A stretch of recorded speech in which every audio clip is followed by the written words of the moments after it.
quite timely. We actually have a fantastic digital twin thought leadership presentation. It's actually titled How to Develop a Digital Twin that Works for Your Entire Enterprise. It's presented by our innovation partner ZynQ 360 by Brian Milne and Austa McKendrick. Over to you.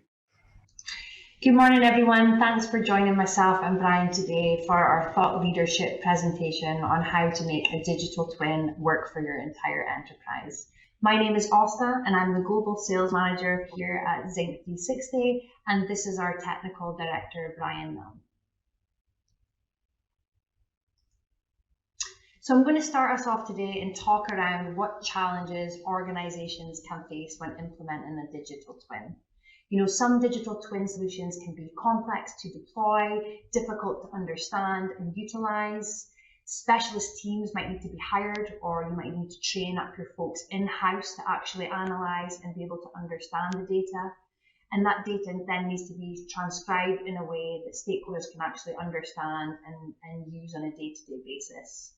As I'm sure you'll all know as well, within the energy industry, some clients might be guilty of using a digital twin for a single use case as well.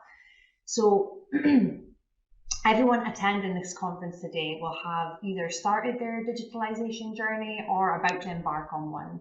And with our extensive experience and expertise, we want to take more time to learn our clients' vision and objectives for their entire enterprise. This will ensure a successful implementation and ever-evolving journey to digital transformation. There isn't a one-size-fits-all solution. So now I'll hand over to Brian, and he'll contextualize what a digital replica is to us. Thanks, Austa. So, what is a digital replica? This could be as simple as a 3D model that was used in the design phase of a project and was being continually updated. But more commonly now, assets are being visualized using digital reality data capture techniques, such as photogrammetry, SLAM, drone, and laser scanning. These are proving very popular, and they provide greater clarity and understanding for the users and operators of the as-built environment. And it works really well with the 3D model. It's important when we do capture this data that safe server control is implemented. Too often arbitrary coordinates are used to save time, which has limited benefit. And that stops the overall benefit of having geospatial data, and also may require realignment in the future.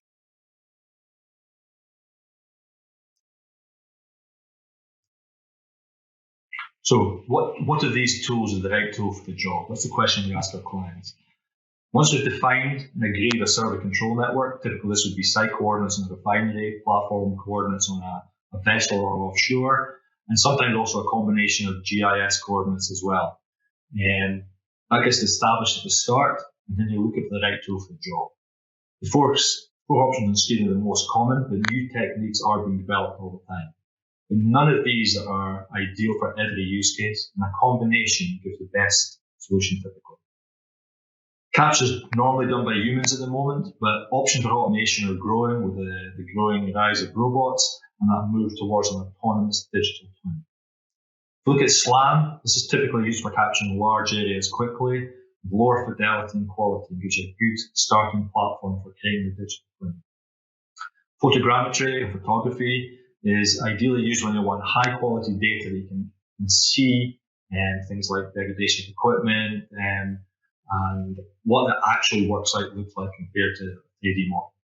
And drone data ideal for inspection and viewing assets externally or from an aerial perspective. And laser scanning. This is typically used for detail engineering and fabrication. That combination together will create a fantastic result. Once that data has been processed, it needs to be uploaded to a geospatial digital replica or digital twin of your site.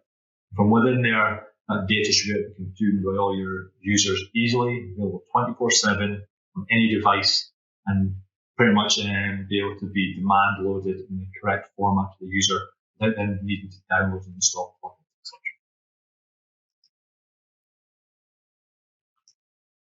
With regards to maximizing the value, once you have that digital twin, it's imperative that the cloud-based platform is possible and capable of ingesting not only visual data, but integrating with other data and systems. This ensures that you enhance what you have rather than just replace it with other systems. The key considerations we're speaking to our clients around how we successfully deliver this global geospatial digital twin are the following ones. Firstly, and probably the most important one, is sustainability. We encourage our clients to develop a strategy for managing and maintaining the data. Ask the question, is evergreen sustainable? Typically, going for fully evergreen is not, and what you need to do is make a decision on how you manage the upkeep of that data and then manage the expectations of the business and the users. And there's lots of options around how you can manage and maintain that data through self-capture or licensing models to keep the data up to date. Geospatial data is key. It's a key building block to unlocking more value. Allows you to lever newer technologies such as mixed reality and augmented reality. And it's really important that we encourage all the data in that twin to have a geospatial metadata. And this allows for automated overlaying of other data and ingestion of other data with the geospatial information.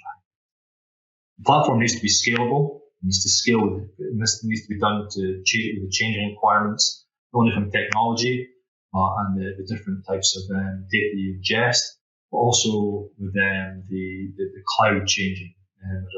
So move now from IaaS from IaaS to PaaS, and then you need to be flexible and be able to scale, and the platform needs to work at scale. Also, as you add more and more data into your digital twin, you have to have agreement on what the correct data retention policies be, so that you're not just continually building more data. Other key area we look at is look at it from a holistic perspective. Look at the requirements for the whole organization, not just a single use case. A single use case can be a great starting point. The more use cases you have, you can deliver more value and create greater efficiencies across your entire organization. We've mentioned integration already, and this really is a key thing to forging a digital twin from the digital replica. Integration within the system and with other systems delivers a lot more value, and importantly, it helps enhance and contextualize the data in both systems. The agility of the platform is another key area. I've mentioned already that it should be an agile platform that's flexible and adaptable. And we've experienced a lot of success with our clients where we discuss the functionality and features in software, collaborate with them, and then develop new features and functionality through that agile methodology. And finally, the key thing is accessibility. Ease of use is really important in digital twin to make it available to everyone in the organization. Where there is complexity, it should be a layer so it can accommodate users with different abilities and use cases, so that everything from engineering to planners to training. And the final thing is really that interpretability of the data that can be imported and exported to other systems. I'll pass you back to Austa. And that leads us on now to how can ZynQ help? So, as I think I already mentioned, our team has over 25 years of experience and expertise. And over this period, we have learned a great deal, and that has paved the way to our process today. Firstly, we take a consultative approach with our clients. We want to understand their digitalization plan if they have one, or if not, help them implement a strategical and logical one. From there, we create and capture a comprehensive digital twin of an asset and deliver it within our visualization software.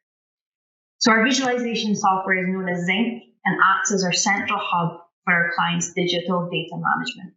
Within this hub, your entire enterprise can feel safe in the sense that they can remotely access up-to-date, trustworthy data and then use that data to collaborate with their teammates and other business units across their organization, working much more efficiently and effectively.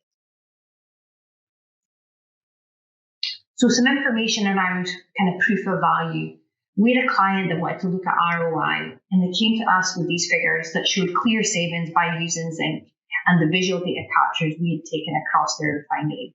This particular client is using an enterprise license model, and a key part of this project was a successful implementation and adoption across all business units.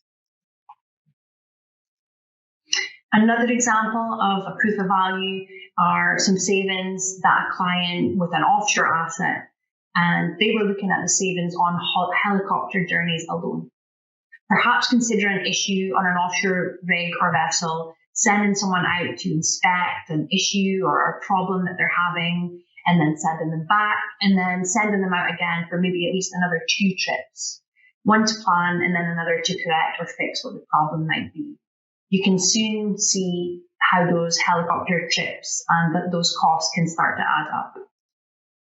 Our team have worked over the last 25 years with varied range of clients, mostly focused in and around the energy sector. And you can see on this slide here that we have some of those majors that you're all familiar with.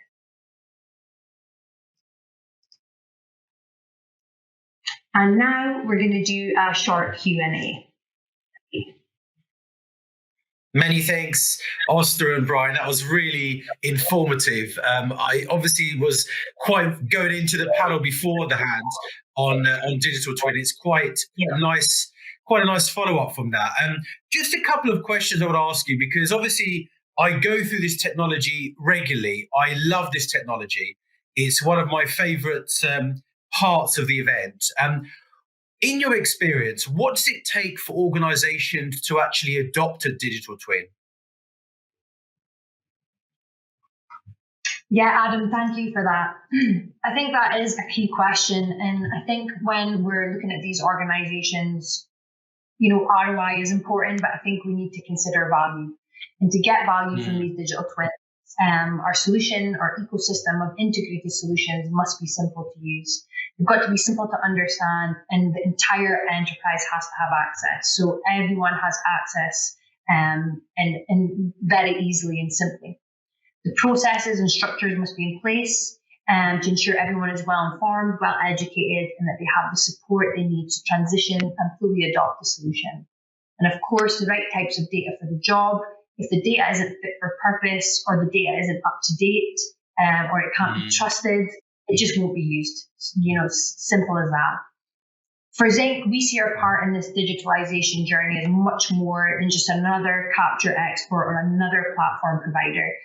We see ourselves as a trusted partner, providing guidance, expertise, and support to dissolve barriers, enhance the collaboration across teams and maybe segmented business units, help clients capture that ever-fading and valuable industry or even asset-specific knowledge and expertise as well. Good. Thank you very much, Austa, for that. That's a very comprehensive answer. You mentioned data. At what point do you need to get your data in-house checked? Let's say, how good does the data have to be to employ a digital twin? Because we hear numerous answers about your data doesn't have to be that good. But then you speak to someone else and they say, no, you have to have your data really well organized before you embark on this journey. So what's sort of your opinion on at what stage should the data should be at to employ this technology in your company? Thanks, Adam. It is true to say that any data can be ingested, but the better quality data, the more value you get out of that data, especially if it's captured professionally. And as I mentioned earlier in the presentation, if you can give it the geospatial reference to site coordinates, platform coordinates, you can then enhance it with your other systems, and that also allows you to easier integrate with other systems, makes it more interoperable long term. So you will need to transfer data between systems as new technologies come around. I think it's naive to think that one platform is going to be there, it's a single tool forever. You've got to be able to connect between different systems. And that's what the operators want. They want to ensure that what data they have put into your digital twin will have value beyond their contract with a specific vendor. So that openness of the data, I suppose it's about liberating that data and enhancing that data as much as possible. Yeah, and contextualizing. No, it's a good response. Finally, because we had a couple of things from the audience, and I wanted to probably put that forward to you as well. You obviously mentioned, we talk about digital twin supporting sustainability. What's the future of this technology for, building a carbon-friendly world and facilitating energy transition? Where do you see this technology accelerating that part of the, let's say that part of the world in particular? I suppose the point where the technology can help is now in simple words, like technically reduce travel. and reduced access, and then having, I suppose, more technology enabling automation of processes, automation of capture techniques, and then reduce the amount of time you're on there. There'll be lots of smart machine learning and AI that can be used to learn not only from the data that's been captured, but the data that continues to get captured and maintained in the platform. And then when you give people access to these tools, I think as Austa mentioned, you need to make it accessible so they can learn and understand from that data. Fantastic. Thank you very much for presenting, and thank you very much also for joining for the Q&A. ZynQ 360 are an innovation partner for the event, so please check them out. I really appreciate that, and thank you very much as well.